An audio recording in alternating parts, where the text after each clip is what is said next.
Que o Senhor Jesus nos abençoe, que Ele nos prodigalize tranquilidade e paz.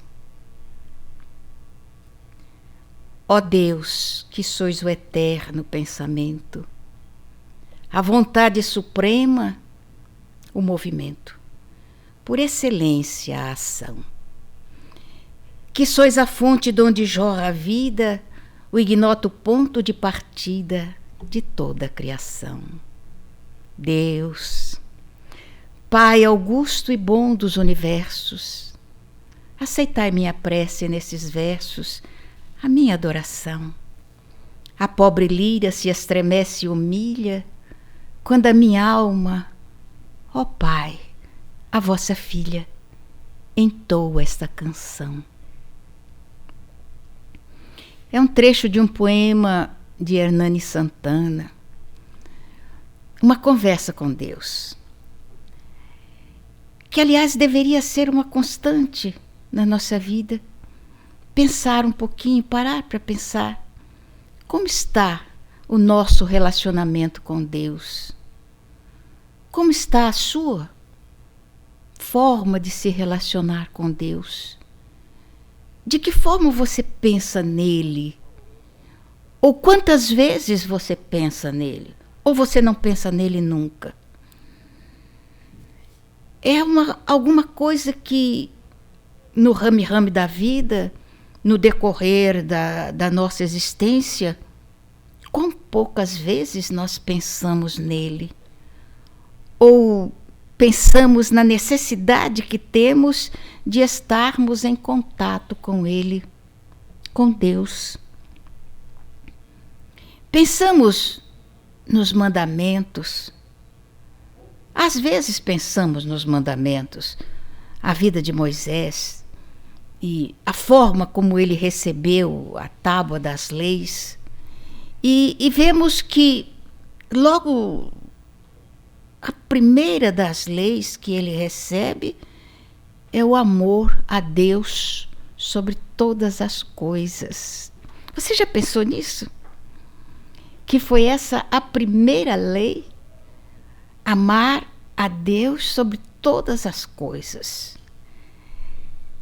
E depois, não tomar o seu santo nome em vão.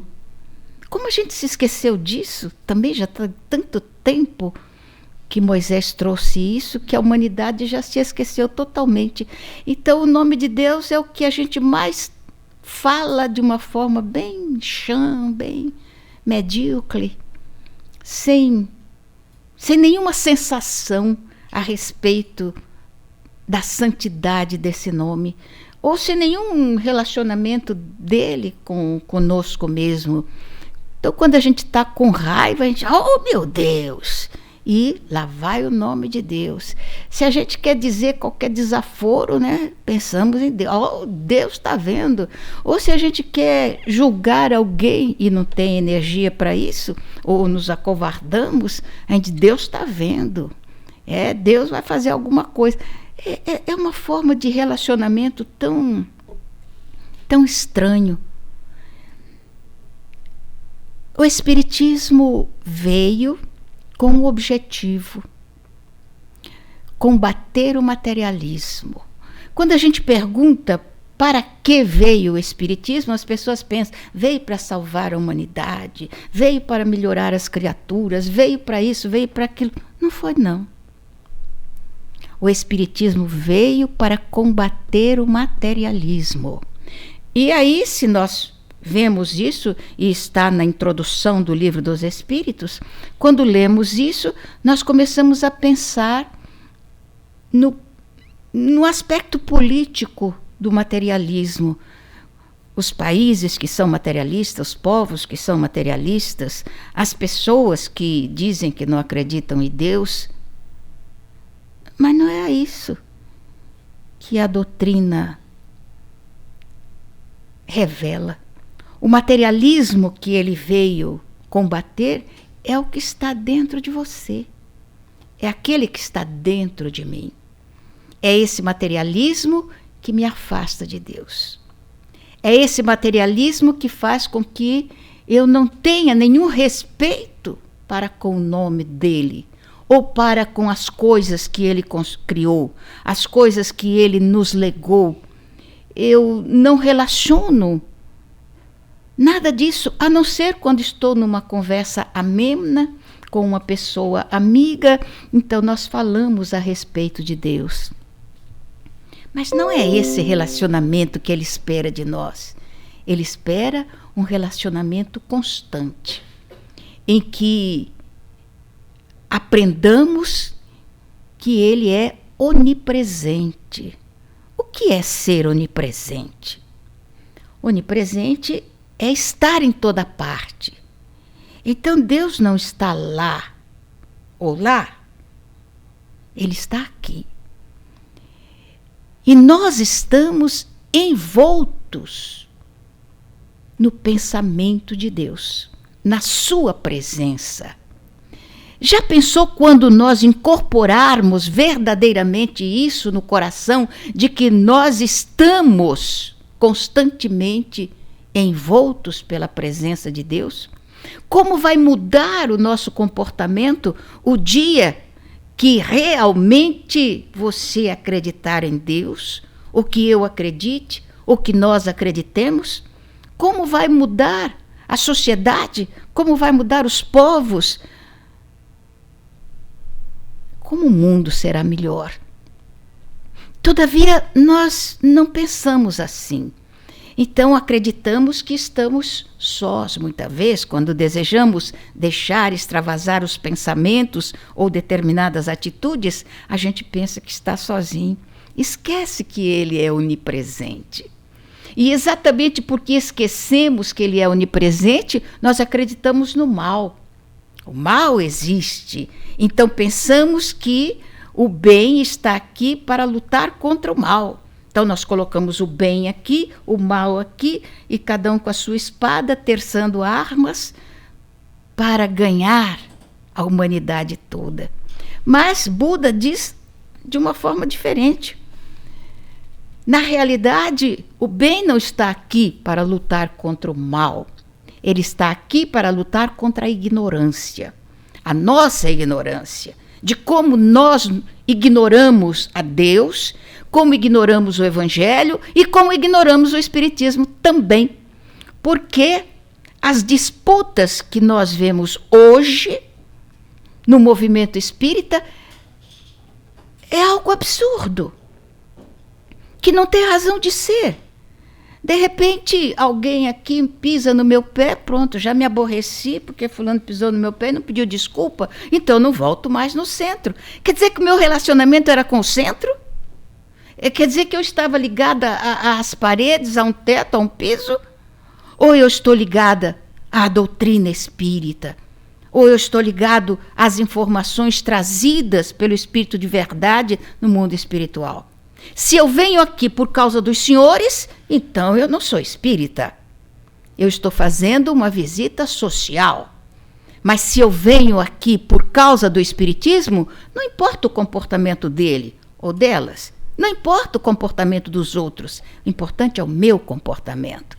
E eu pensei muito nisso quando eu peguei um dos últimos livros de Manuel Filomeno de Miranda, e esse que ele fala da transição planetária. E logo no começo, eu estava começando a ler o livro, logo no começo ele trouxe uma informação muito importante para nós espíritas, dizendo que eles estavam se reunindo no mundo espiritual, espíritos de alta envergadura, para tratar do advento dessa transição planetária, quando viriam espíritos já preparados no campo do bem para colaborar com a evolução do planeta, com a mudança comportamental do nosso planeta. Então ele disse uma coisa que eu não sei se os senhores perceberam, porque eu acredito que já tenham lido o livro também, não sei se perceberam, mas eu percebi. E quando eu percebi, eu larguei o livro de lado. Botei o livro ali e fiquei pensando. E demorei alguns dias antes de pegar o livro de volta, demorei alguns dias pensando. Porque ele diz assim, que eles estavam se organizando e eles viriam à Terra, viriam aqui e trariam esses espíritos que iriam organizar essa transição. Agora, observem bem o que ele diz. Ele diz assim, que eles estavam procurando. O que é procurar, hein? Estou perguntando. O que é procurar? Alguma coisa que você não está vendo, né? Alguma coisa que não está muito claro, que está meio escondido. Então, que eles viriam procurar casas espíritas sérias. Olha que coisa, está lá no livro. Peguem o livro que vocês vão ver que está escrito isso. Procurando casas espíritas sérias. Oh, meu Deus, se tinha que procurar, é porque... Não é? Olha, eu não sei se eu fiquei aborrecida, se eu fiquei alegre, eu não sei o que eu senti, mas eu larguei o livro e comecei a pensar, meu Deus, quando o meu marido ainda estava encarnado, ele fez uma vez um levantamento das casas espíritas do Rio de Janeiro. Hoje esse número deve estar superado, já tem mais de 10 anos que ele está no mundo espiritual. Mas ele contou 505 casas espíritas. E eu fiquei pensando nos espíritas, feito Diógenes, com uma lanterna na mão assim, procurando uma casa séria. Falei, meu Deus do céu, será que nessas 505 casas espíritas, quantas casas sérias eles encontrariam? Fiquei pensando muito nisso. E eu resolvi perguntar para os senhores, como é uma casa espírita séria? Estou perguntando. Como? É uma casa que está sob a égide do espiritismo, dos estudos espíritas sérios, né? É assim? Eu estou vendo alguém falando daqui desse lado. É Giza. Eu falei, igual o KSSF, essa casa cheia de amor aqui, que a gente está aqui quase 20 anos. É? Quem mais? O senhor sabe como é uma casa séria? É? Acredita sim? Como é que você acredita? Uma casa séria? Como é? Uma casa séria poderia ser a nossa própria casa, de levar todo o conhecimento para a nossa casa. Para não só aprender e não levar para fora. Mas ele disse que era uma casa espírita séria, para trazer os espíritos, aqueles que viriam para colaborar com a evolução do planeta. Uma casa que não vai atrás de interesses, é uma casa que os interesses seriam mais elevados aos espíritos, não às pessoas, né? Ao bem, ao amor. Percebem uma coisa interessante. Vocês se referiram só às casas. Será que esta casa aqui é espírita? Parede, você acredita em Allan Kardec? Teto, você acredita? Piso, você acredita? Não. A casa espírita séria não se descobre assim. A casa espírita séria se descobre por mim. Foi o que eu fiz. Eu parei na frente do espelho e perguntei, você é séria? Você age com seriedade? Você vai à casa espírita para quê? Com que objetivo? Há seriedade na sua participação? Ou você vai na casa espírita por causa de fulano, por causa de Beltrano, por causa do café da manhã, por café da tarde, por café da noite?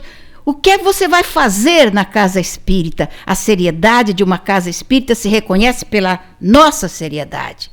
Aquilo que nós somos. Porque a pessoa séria não fica num ambiente onde não haja seriedade. Se eu sou uma pessoa séria, a casa que eu frequento é séria também. Porque se não fosse, eu não iria me incorporar a ela. Então veja que nós estamos lidando com individualidade. Porque somos nós que fazemos o movimento espírita. Não é a casa que faz o movimento, sou eu quem faço. É você quem faz. Nós fazemos o nosso movimento. Então a seriedade tem que estar em mim. Eu vou à casa espírita quando eu tenho tempo, só quando eu tenho tempo. Se chegou uma visita, eu não posso sair. O filho está com febre, eu não vou mais. E isso, e aquilo. Quer dizer, fica tudo em termos secundários, então não há seriedade. Porque se há seriedade, eu tenho um compromisso. E se eu tenho um compromisso, eu tenho que ser digno desse compromisso. É esse o nosso relacionamento com Deus. É dessa forma. Vai chegar o dia, e Jesus disse isso à mulher samaritana, vai chegar o dia que a gente não vai precisar de um templo. Que cada criatura terá o seu templo no próprio coração. Vai chegar esse dia, mas esse dia não é hoje. Nós ainda precisamos do nosso templo. E então, nesse templo, nós o estabelecemos como sendo a casa de Deus, a casa da divindade. Como é que eu trato a casa da divindade? Da minha divindade, da sua, da nossa? De que forma? Então, a seriedade está no meu compromisso com o trabalho que eu realizo. Se eu amo, então eu sirvo. Mas se a coisa funciona de vez em quando, então não há comprometimento, então não há seriedade também. Então, a seriedade de uma casa espírita você descobre pelas pessoas que estão laborando ali. E a sua casa, a casa que você frequenta, você descobre a sua seriedade por você, por aquilo que você é e da forma que você se relaciona com a casa. Então, isso eu fiquei pensando, depois eu voltei ao livro novamente. E eu fui para a nossa casa espírita, o nosso caminho da esperança. E eu perguntei, exatamente o que eu perguntei a vocês. A nossa casa é séria? Ah, sim, é séria.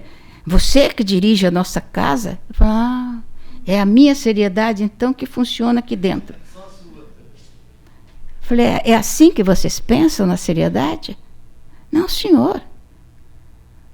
A seriedade tem que ser de cada um de nós. Aí mudou o panorama todo. Não, nós somos sérios, tratamos a doutrina com seriedade.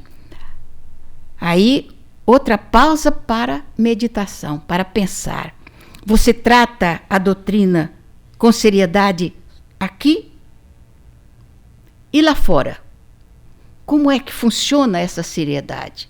Em casa, no trabalho, na rua, na via pública, no relacionamento comum. Outro dia aconteceu uma coisa interessante comigo. Eu moro perto de um grande centro de abastecimento lá no Rio. E eu estava indo, eu ia ao banco para pegar um dinheiro que eu estava sem nenhum. E eu caminhando, atravessei a rua no sinal e tinha um homem assim na esquina. E ele me pediu um dinheiro, porque ele estava com fome e queria comprar um sanduíche ali numa casa que tinha perto. Eu não tinha nada.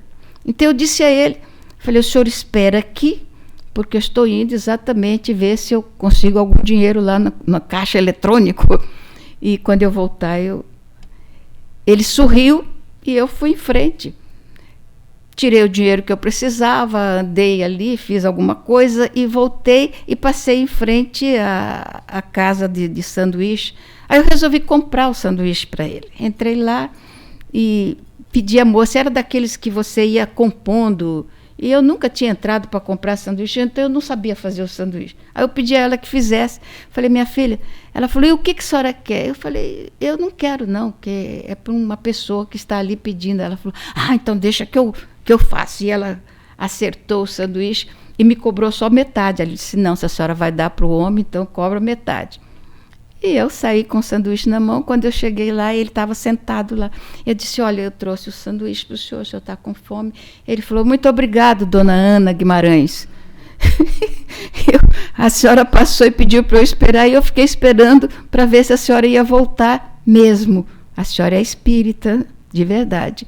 Eu falei, meu filho, faz 60 anos, um pouquinho mais. Então, vocês veem, quando os Espíritos dizem que uma nuvem de testemunha vos acompanha. Aliás, é Paulo quem diz. Uma nuvem de testemunha vos acompanha. Não são só testemunhos do mundo espiritual, não. Nós estamos sendo observados pelas pessoas que estão em torno de nós. É espírita, então sempre acho que o espírita deva ser especial. Eles acham, e eu também acho, o espírita tem que ser diferente, porque a nossa fé não é uma fé construída simplesmente porque eu acredito. Não, você não tem que acreditar em nada. Você tem que ter certeza.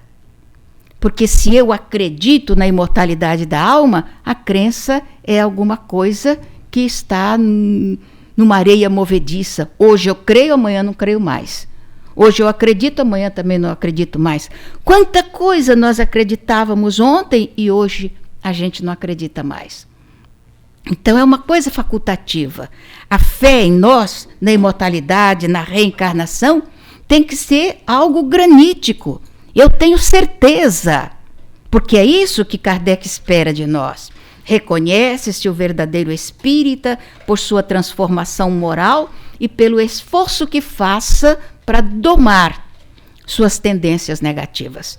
Então nós vamos ver que não é uma coisa flexível, não. É um comprometimento nosso com quem? Com a divindade, com essa criatura que está aqui em torno de nós e que nós nos esquecemos dela tanta vez.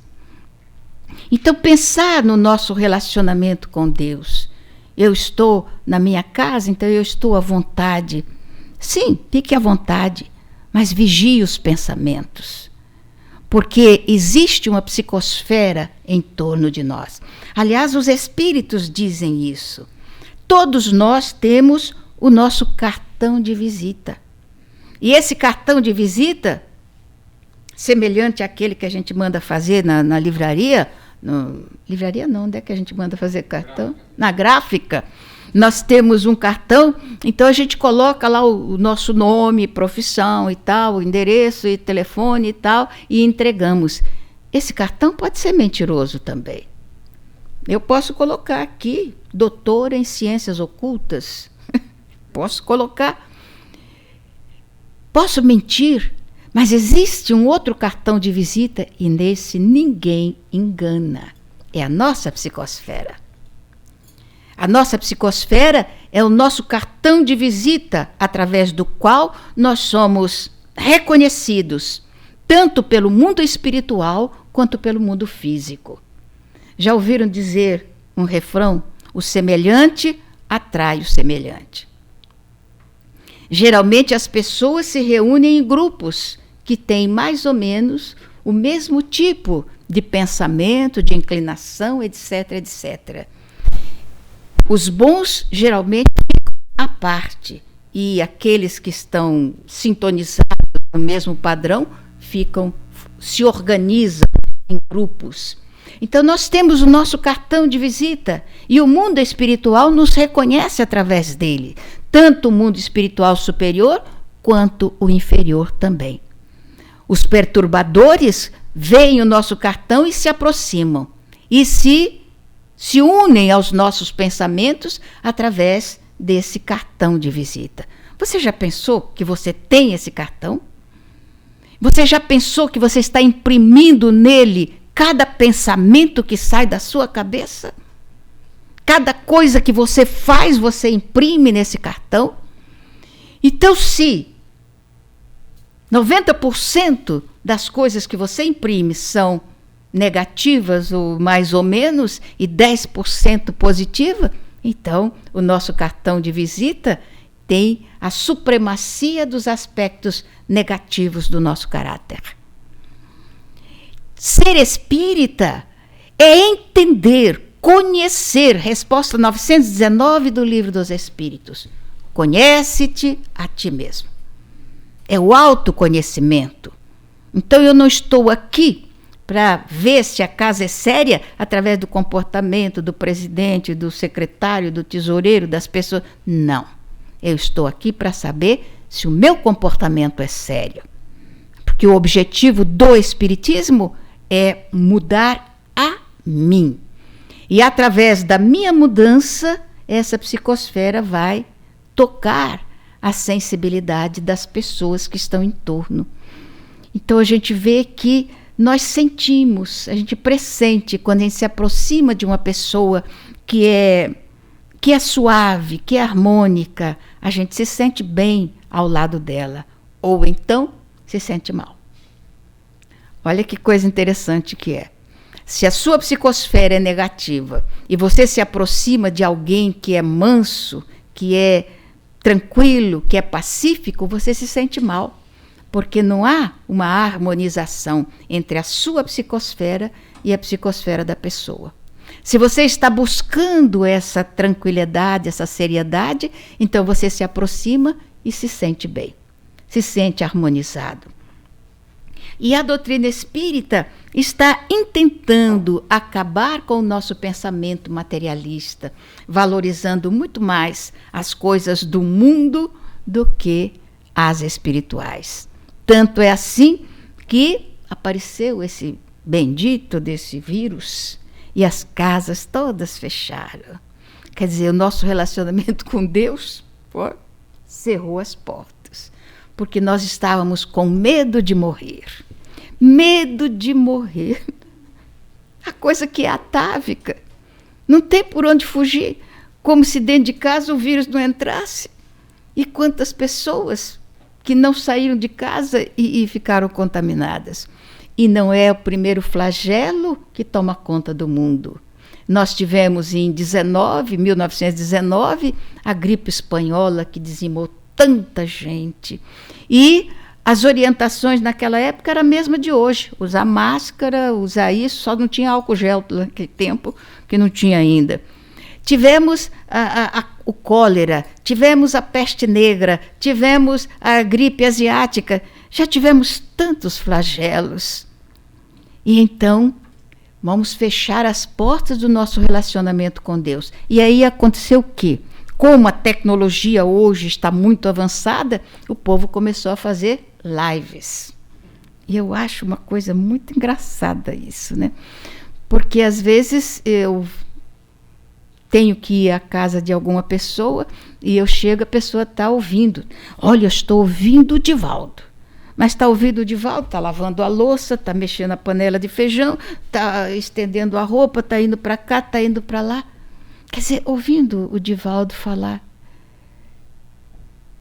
Aí chama o menino, espanta o cachorro, tira o gato dali e tá. Como é que a gente está ligado àquilo?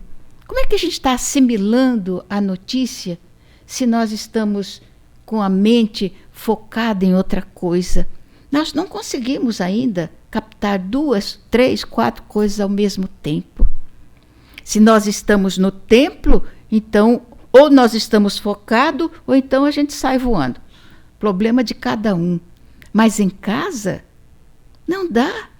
Porque um chega, a gente desliga, aí liga outra vez, onde é mesmo que ele estava, dá uma volta um pouquinho o aparelho e tal.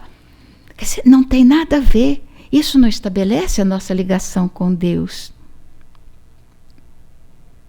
Você costuma orar? Quando vai se deitar ou quando se levanta? Você costuma entrar numa sintonia com a divindade? É uma pergunta pessoal. Eu consigo? Eu faço isso? Meu Deus, você é espírita. Então você sabe o significado do sono. O sono, fisiologicamente falando, é um reabastecimento cerebral. Nós vamos reabastecer as energias. Espiritualmente falando, é um retorno à nossa verdadeira vida. O reencontro com aqueles com os quais nós ligamos mentalmente durante o dia. Com que tipo de espírito você se relaciona no decorrer do dia? Olha que coisa, que pergunta danada. Não estou perguntando para ninguém. Mas perguntem-se. Porque Paulo diz, uma nuvem de testemunha vos acompanham. Aí Kardec perguntou aos espíritos, os espíritos interferem em nossa vida? Pergunta 459. Como foi que eles responderam? Vocês se lembram? Muito mais do que podemos imaginar. Você pensa nisso durante o dia? Pensa? Estou perguntando para você. Para mim, eu tento. Na maioria das vezes eu penso. Nossa, possível. Maioria é um termo assim bem amplo. Oh, meu Deus. Isso é para estar com a gente constantemente. Cada vez que o pensamento sai, que o pensamento voa, até a música diz, como o pensamento voa, e ele voa mesmo, então a gente tem que estar com o anzol puxando constantemente, porque essa ligação estabelece o nosso clima espiritual. Consoante o que você pensa, consoante o que você atrai. Então, quando eu estou pensando positivamente, eu estou atraindo companhias positivas. E quando eu estou voando com os pensamentos, eu estou atraindo aqueles que gostam de voar também. Então, no nosso sono, nós vamos entrar no mundo espiritual. Vamos deixar o corpo aqui e entrar no mundo espiritual. E vamos sintonizar com aqueles com os quais sintonizamos durante o dia. Às vezes as pessoas me dizem assim, eu acho que eu trabalhei a noite inteira, estive nas zonas umbralinas, salvando gente, defendendo coisa e tal. Eu acho engraçado isso, porque, oh meu Deus, se a gente não consegue trabalhar aqui, como é que vai trabalhar no mundo espiritual? Se a gente não consegue estabelecer um clima de ajuda, de amparo, de harmonia aqui, como é que a gente vai fazer isso? Se nós entrarmos nas zonas umbralinas, a gente não sai mais, não volta mais, porque é onde a gente sintoniza melhor, a nossa sintonia é melhor. Uma vez eu estava numa cidade lá no Brasil, e antes da palestra teve uma apresentação artística. Então, nessa apresentação artística era um tema sobre obsessão, sobre anjo de guarda, espíritos e tal. Então tinha aqueles que faziam os bons espíritos e tinha um rapaz que fazia o obsessor. Eu gostei do obsessor. Mas como ele trabalhava bem, o jeito dele dar risada, o jeito dele falar. Eu gosto de arte, principalmente a arte dramática. Os anjos guardiões eram aquelas coisas assim, acabada, falava assim, aquela voz assim, melosa, mas o obsessor não, ele era vivo, se movimentava, e ele se movimentava na plateia também. Olha, eu fiquei entusiasmado. Depois eu fiquei pensando, conversando com meu marido, eu dizendo assim, por que a gente consegue fazer um obsessor assim, beleza, e não consegue fazer um espírito protetor bom? Ele falou, porque a gente está mais ligado ao obsessor do que ao espírito amigo. Então você consegue interpretar mais um obsessor do que interpretar um espírito amigo, um bom espírito. Então nós temos que pensar nessas coisas e procurar mudar o clima mental. Então na nossa casa nós temos trabalhado com isso. Uma ocasião, eu nem olhei o meu horário, o meu tempo. Ainda estou no tempo. Eu estava chegando na nossa casa e um espírito amigo, Dona Benedita Fernandes, que nos acompanha com muito carinho, eu ouvi a voz dela dizendo, preste atenção em fulana de tal. Eu era uma companheira da nossa casa. Eu falei, prestar atenção nela e tal. Mas eu comecei a prestar atenção. E eu percebi que ela estava muito triste. Estava quase que entrando num processo depressivo. E eu fiquei preocupada. E fui conversar com ela. Falei, minha filha, o que é que está acontecendo com você? Nada, não está acontecendo nada. Eu falei, está sim. Está acontecendo e eu gostaria que você conversasse comigo. Não precisa me contar o drama. Não precisa. Mas conversa comigo. E conversa vai, conversa vem, ela posicionou o que estava acontecendo com ela. Era um drama assim, triste. E então eu fui procurar mentalizar a nossa amiga espiritual, dizendo a ela o que estava acontecendo e... Aí é o meu tempo, é? Ok, estou vendo agora. Aí eu perguntei, eu falei assim, está acontecendo isso, o que é que eu faço? Olha a resposta dela, o problema é seu. Você resolve. Você dirige uma instituição espírita. E se você está na condição de dirigente, deve estar também na situação de compreender o drama dos outros e ajudá-los. Olha, eu passei uma semana com aquela companheira na minha cabeça. O que eu faço? Como é que eu vou resolver o problema? Aí eu cheguei para ela. Nós íamos fazer um feirão para a Mansão do Caminho. E na sexta-feira, antes do feirão, nós tínhamos, o Divaldo fala na Universidade do Estado, na concha acústica da universidade. E é a nossa casa que era responsável por esse trabalho. Então, geralmente eu fazia, como eu gosto de arte, uma apresentação artística, com declamações, com várias apresentações, música. E eu, então, cheguei para ela e disse assim, fulana, você vai declamar na sexta-feira lá na universidade. Ela falou, eu? Não. Já era uma senhora de uma certa idade. Ela disse, eu não. Eu não sei declamar, nunca declamei na minha vida, nem na escola, e não vou fazer isso. Eu falei, minha filha, eu não estou lhe pedindo. Eu estou dizendo que você vai. Aí ela falou assim, mas Ana, eu não tenho jeito. Eu falei, também não estou perguntando. Eu disse que você vai. Ela falou, tá bom, vou tentar, então me dá um versinho assim. Eu dei a ela o Pássaro Cativo de Olavo Bilac, um poeminha desse tamaninho assim. Ela olhou o papel e falou assim, Ana, você me desculpa, mas eu falei assim, minha filha, também não estou perguntando. Você é uma pessoa inteligente, então você vai memorizar essas estrofes e depois nós vamos ensaiar até ficar um pássaro cativo que o Olavo Bilac escute e não fique envergonhado. Então, vamos trabalhar. E aí nós começamos a passar poemas para todos os companheiros da casa. Para encurtar a conversa, vocês precisam ver como mudou a psicosfera da casa. Porque começou com ela. E um dia o marido dela veio perguntar para mim, Dona Ana, o que foi que a senhora fez com a minha mulher? Eu falei, eu não fiz nada, não tem nada a ver com isso, o que é que está acontecendo? Ele falou, não, às vezes eu acordo de noite, ela está assim.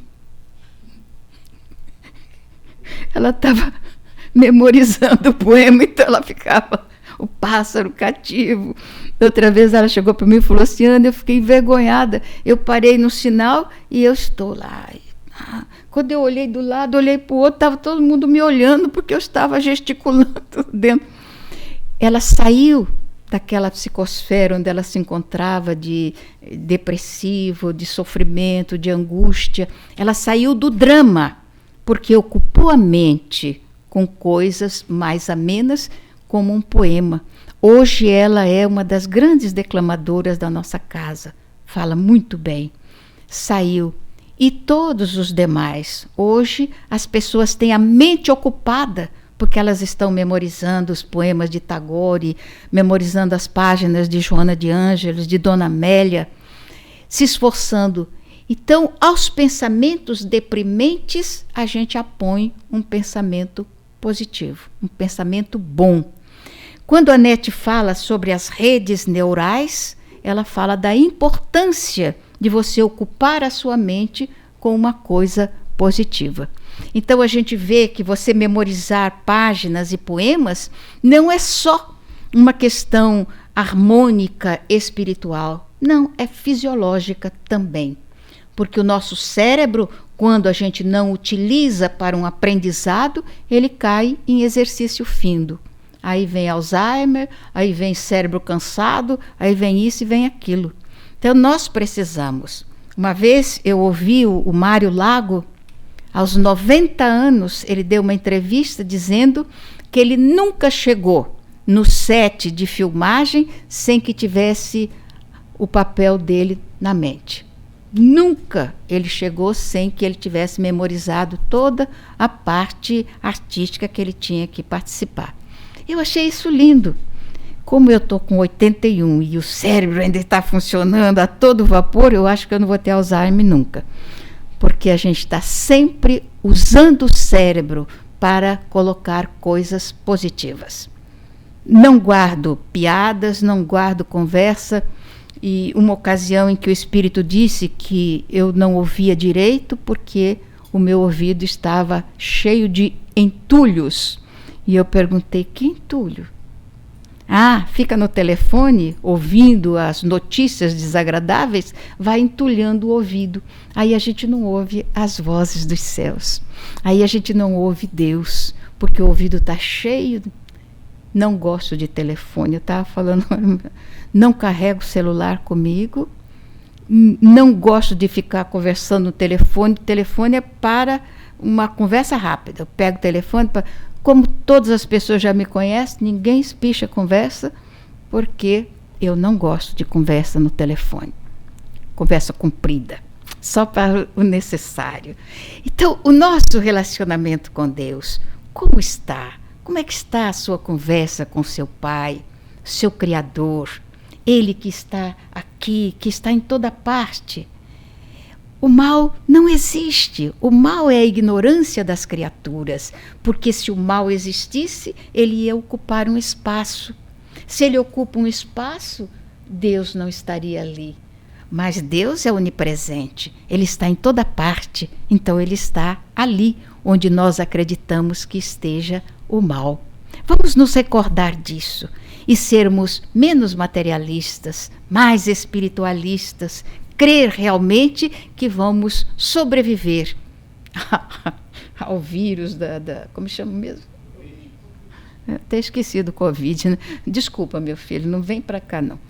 Aí alguém perguntou, você pegou o Covid? Não, eu vi com a mão aberta, não fecho a mão assim para não pegar nada, então se bater aqui cai. Não. Uma ocasião nós estávamos com os jovens nas ruas lá do Rio de Janeiro, era madrugada, 2, 3 horas da manhã, eles tinham feito um panelão de sopa e a gente estava distribuindo nas ruas para aquelas pessoas que dormem nas calçadas.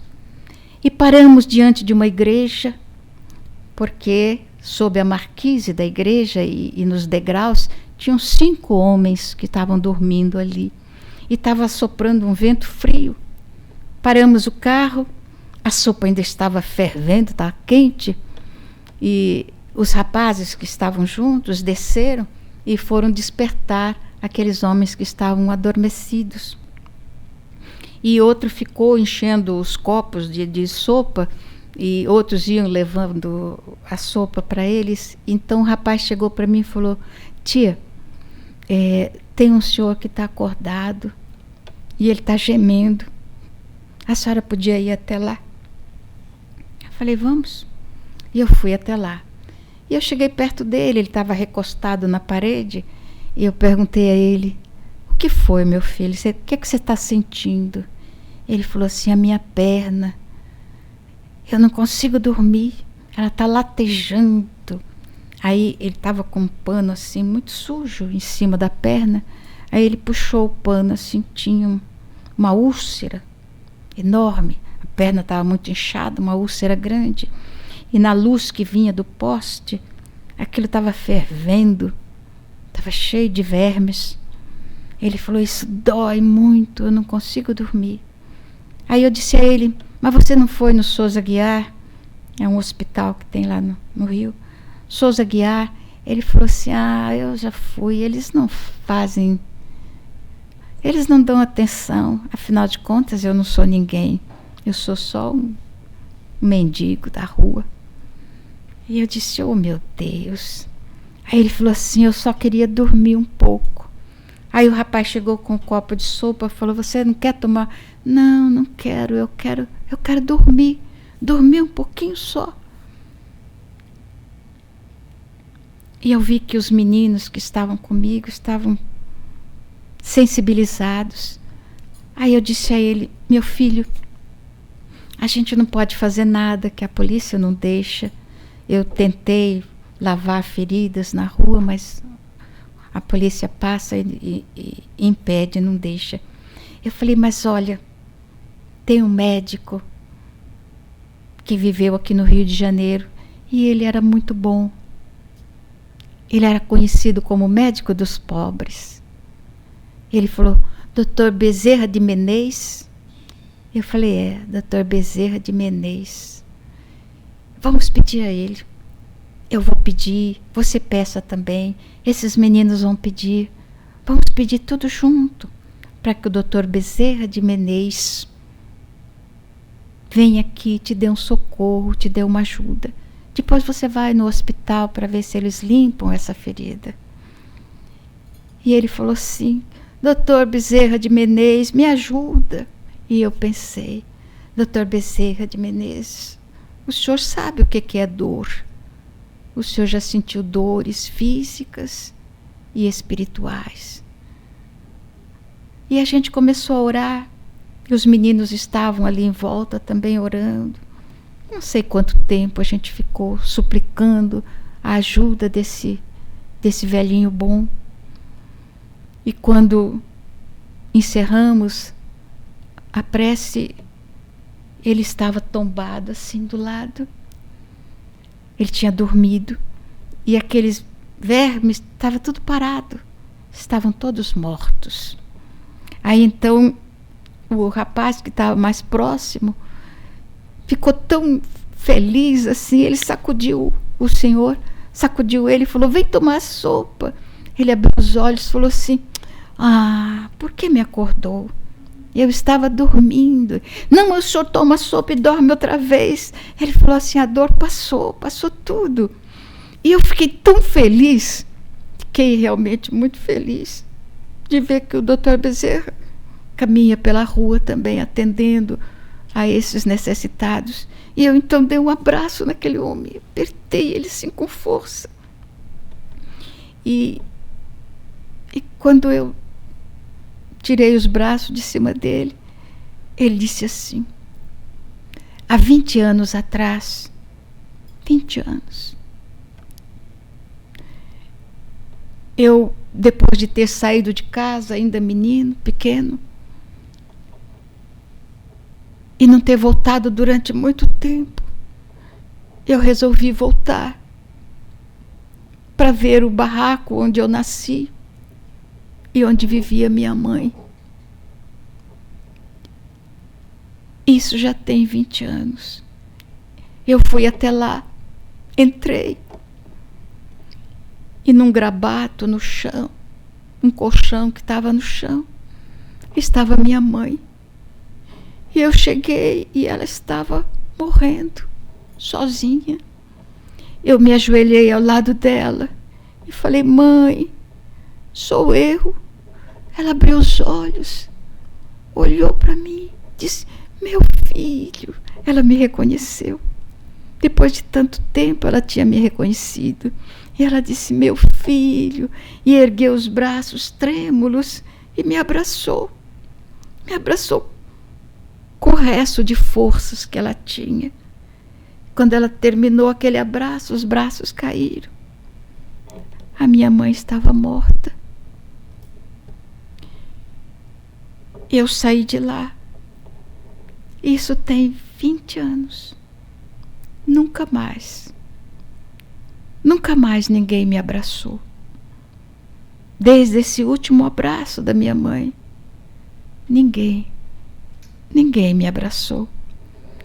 A senhora podia me dar outro abraço? Abraço de mãe? Eu falei: oh, meu filho, claro que posso.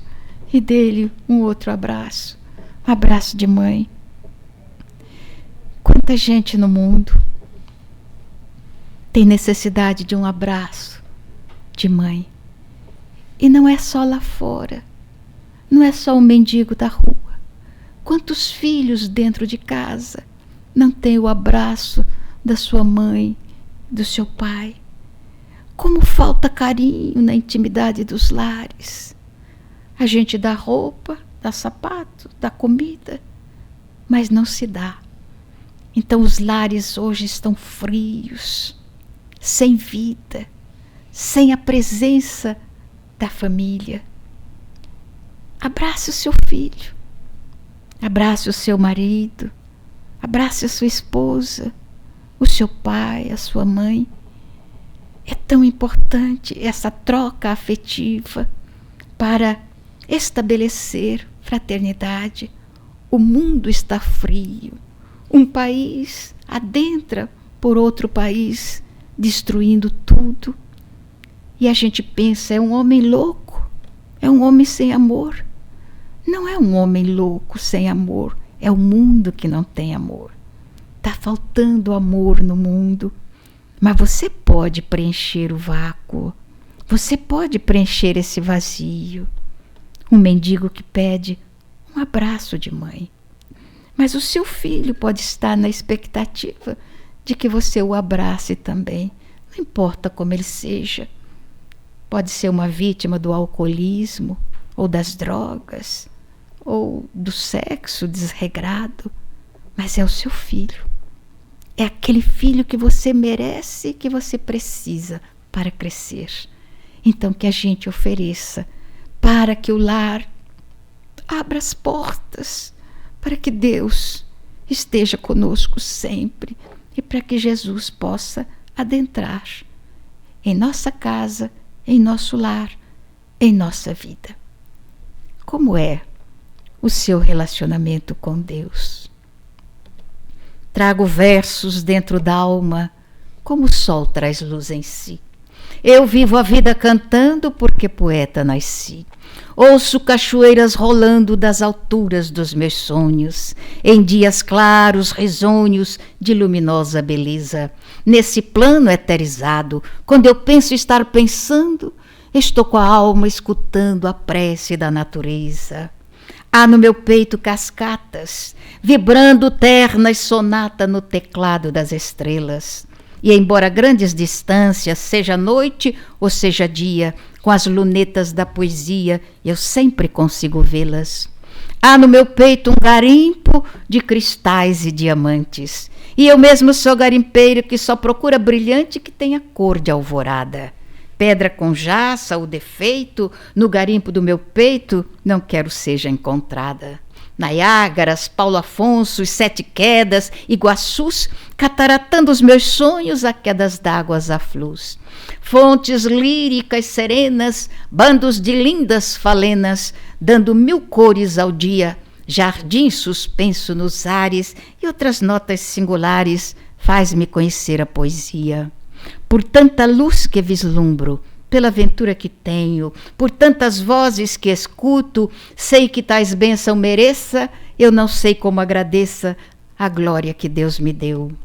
Sim, meu Pai, me sinto mudo, porque vós me deste tudo, o dom de viver na terra, com os olhos fitos nos céus. Muito obrigada.